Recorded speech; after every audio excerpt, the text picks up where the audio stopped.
guess to increase the spare factor of the NQ and W as well.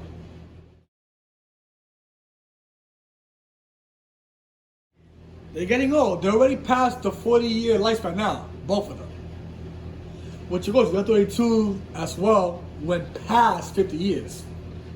They went even beyond any of the R-types in the history of the MTA, folks. Which I'll talk to you about that later on, folks, And I'm just, comparing these trains with the R211. They should have tested this train, to be honest, folks, in September 2022, because they could have fixed more of the problems in that time, because they could have had a 30-day right there just to see, how it did. I guess the reason why they didn't do it that way was because of what happened with the R79, of course, because they tested it for a year or so, and then it acted out a few months after. So I guess they wanted to extend the testing more, I guess. But I think what they should have done, folks, is that they should have extended the hours of the train. If they would have extended it more hours a day, like almost treat it like a 30-day, they should have treated this train like a 30-day every single month. In my opinion, it would have saved more of a headache. I know right now they're trying to fix the problem with it to see, if the power's good, if everything else is working properly with the motors, the signals, every electronic component of this train. Because this is actually the advanced train the Internet has had. And of course, the R211T is the next Model 2 also, which is an open gateway. I'm going to show you a picture of that one, folks, later on one of my next videos, of course. I'll focus on the R211T next. But as we know, the R211T, the MTA, they're testing those now as well, because they want to see if those do well on a 30-day, which will be... Now, people are saying that this train will be probably in service by the end of 2023.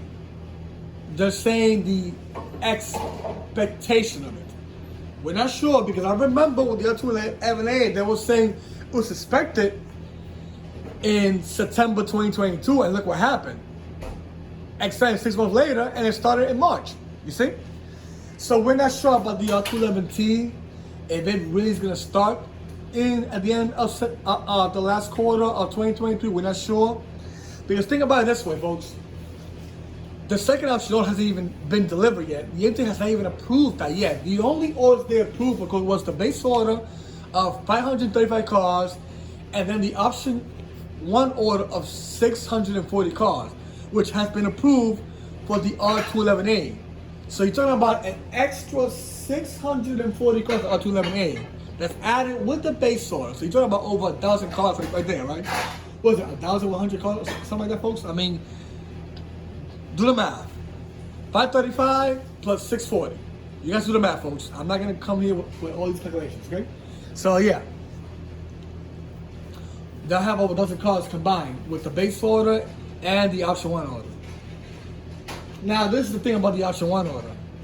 Part of that order will help the spare factor of the A and C line in the Rockaway shuttle.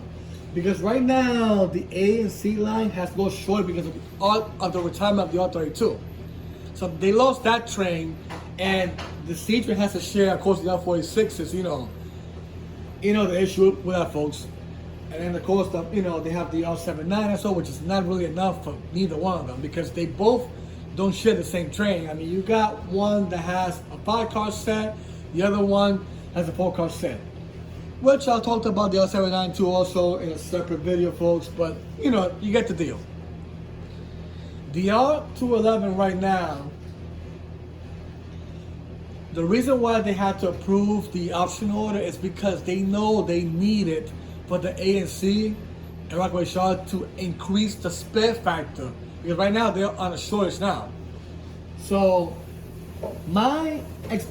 what I'm seeing, what they're trying to do now is that they're trying to, of course, displace the L46s, which it might be possible they might go to Coney Island, I guess, to increase the spare factor of the NQ and W as well.